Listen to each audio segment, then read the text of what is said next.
2020,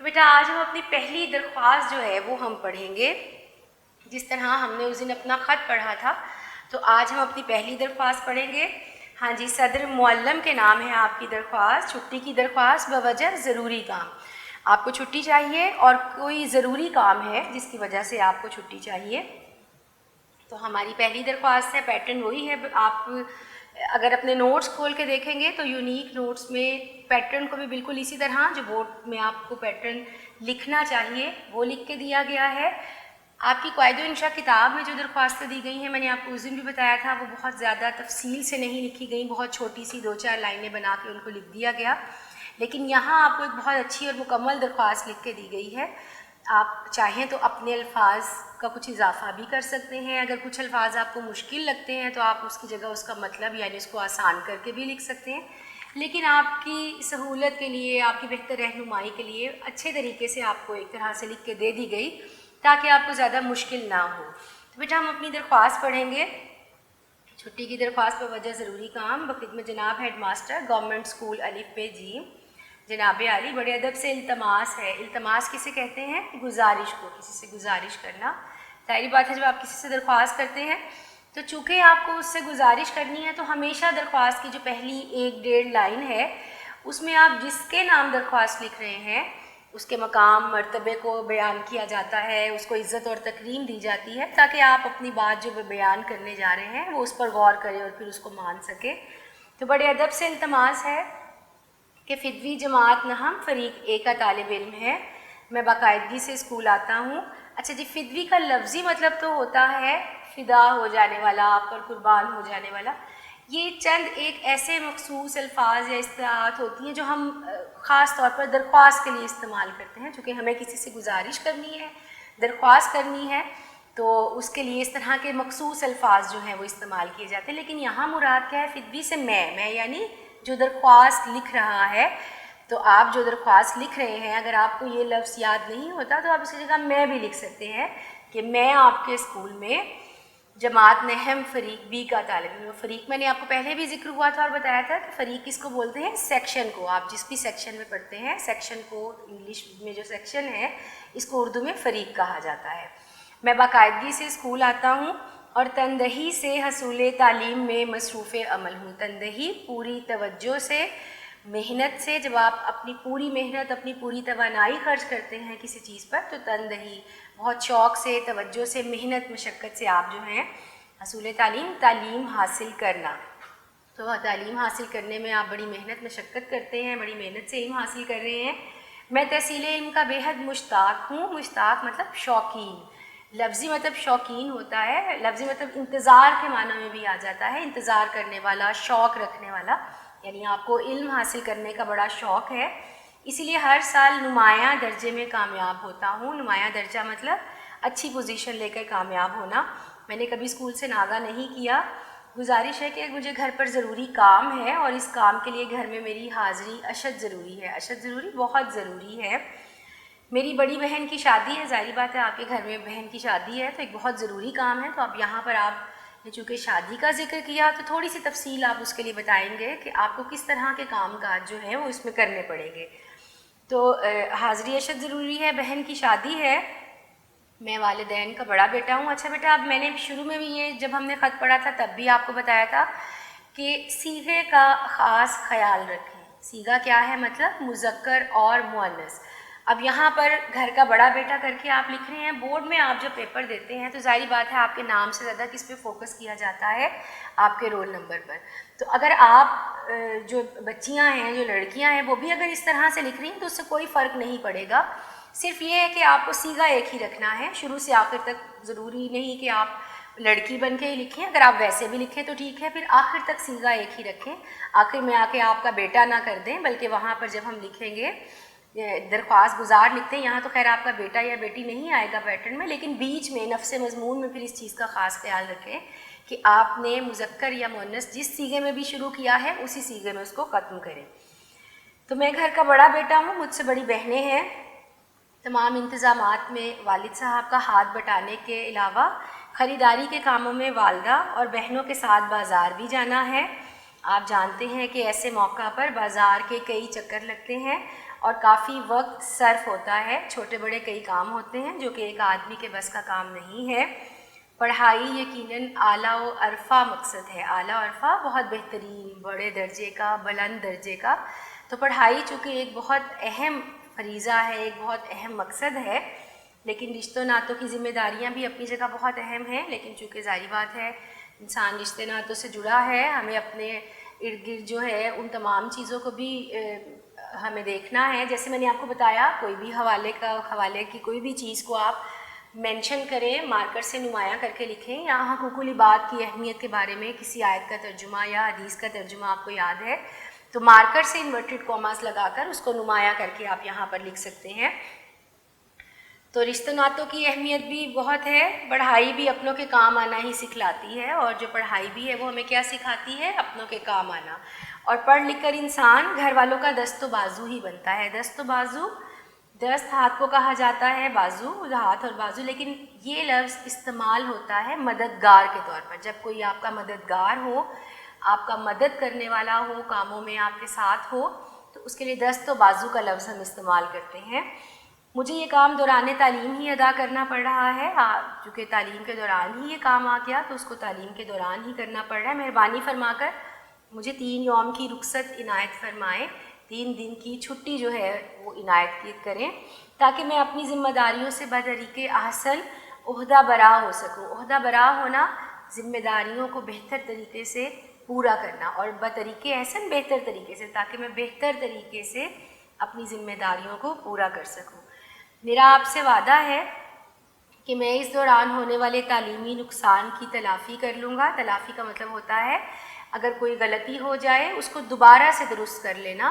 تو مراد کیا ہے؟ جو آپ کا سبق رہ گیا پڑھنے سے، یا جو آپ نہیں پڑھ سکے، جو آپ کی چھٹیاں ہوئیں یا تعلیمی نقصان ہوا، آپ دوبارہ سے محنت کر کے اس کو مکمل کر لیں گے، اور اضافی وقت دے کر چھوٹے ہوئے اسباق کی تیاری کر لوں گا۔ اور جو کچھ رہ گیا، جو آپ نہیں پڑھ سکے اپنی چھٹیوں کی وجہ سے، تو بعد میں اور زیادہ وقت دے کر آپ اس کو مکمل کریں گے۔ مہربانی فرما کر مجھے رخصت عنایت فرمائیں۔ درخواست گزار طالب علم جماعت نہم فریق بی، الف ب ج، اور دائیں طرف جیسے میں نے آپ کو بتایا تھا کہ آپ تاریخ لکھیں گے تو یہاں پر آپ نے تاریخ لکھ دی۔ تو بیٹا یہ ہم نے اپنی پہلی درخواست پڑھی، بوجہ ضروری کام۔ آپ کی چاروں درخواستیں جو پہلی ہیں وہ پرنسپل کے نام یا صدر معلم کے نام ہیں۔ یہ ضروری کام کے لیے آپ کو لکھنی تھی، تو آپ نے اپنی بہن کی شادی کا ذکر کیا، پیٹرن بھی میں نے آپ کو لکھ کے بتا دیا، درخواست پڑھ لی، اس میں جو مشکل الفاظ تھے ان کے معنی بھی آپ کو بتا دیے۔ اگر آپ اسی طرح سے لکھ سکتے ہیں بہت بہتر ہے، اگر آپ کو کچھ الفاظ مشکل لگتے ہیں، چونکہ میں نے ہر ایک کا معنی بتا دیا، تو آپ ان کے معنی بھی ان جگہ پر متبادل اس کے لکھ سکتے ہیں۔ تو آپ نے اچھی طرح سے اس کو پڑھنا ہے اور اس کو یاد کرنا ہے۔ تو بیٹا ہم نے اپنا خط پڑھ لیا، اپنی درخواست پڑھ لی۔ اب یہاں پر اس کے بعد جو میں آپ کو کرواؤں گی وہ ہیں آپ کے واحد جمع۔ میں نے آپ کو بتایا تھا کہ جو آپ کے ایم سی کیوز آتے ہیں، آپ کے 15 بیٹا آپ کے ایم سی کیوز ہوتے ہیں بورڈ کے پیپر میں۔ آپ کو میں نے بتایا تھا آپ کی کتاب 3 حصوں پر مشتمل ہے، حصہ نثر، حصہ نظم اور حصہ غزل۔ آپ کے حصہ نظم اور نثر میں سے آپ کو 7-8 ایم سی کیو آئیں گے، 2 سے 3 حصہ نظم اور غزل میں سے آئیں گے، اور 4 جو آپ کے ایم سی کیو ہوتے ہیں جس کو ہم زبان و بیان کے ایم سی کیوز بولتے ہیں، یعنی مذکر مؤنث میں سے ایک، واحد جمع میں سے، متضاد اور مترادف۔ یہ وہ 4 آپ کے ایم سی کیوز ہیں جو ان میں سے لیے جاتے ہیں۔ تو ہمارے پاس قواعد و انشاء کتاب میں جن جن صفحات پر واحد جمع موجود ہیں وہ ہم بہت اچھی طرح سے یاد کریں گے، ان کو ہم پڑھیں گے، پھر ان کو یاد کریں گے۔ اس کے علاوہ آپ کی کتاب میں، جو آپ کی کتاب ہے اس میں ہم جب مشق پڑھتے ہیں اپنے سبق کے آخر میں جو مشق دی گئی ہے، اگر وہاں آپ کو واحد جمع آ گئے ہیں تو آپ ان کو بھی اچھی طرح سے یاد رکھیں گے، وہ بھی آپ سے پوچھے جا سکتے ہیں۔ اور یہ بھی میں نے آپ کو بتا دیا تھا کہ آپ کو کس صورت میں آتے ہیں، ایم سی کیوز کی صورت میں۔ اس طرح سے نہیں ہوگا کہ آپ کو واحد لکھ کے دے دیے گئے اور کہا جائے گا کہ آپ آگے اس کے جمع لکھیں، بلکہ کس طرح سے ہوگا کہ آپ کو جو واحد جمع ہے ایم سی کیو ہی کی فارم میں آئیں گے۔ جیسے مثال کے طور پر میں آپ کو ایک یہاں پر لکھ کے بتاتی ہوں، جیسے ہمارا پہلا ہی لفظ ہے فعل۔ اب یہ فعل ہے فے، عین اور لام، یعنی جس کا مطلب ہوتا ہے کام، کوئی بھی کام کرنا۔ اچھا جی، آپ کو کس طرح سے آتا ہے کہ لفظ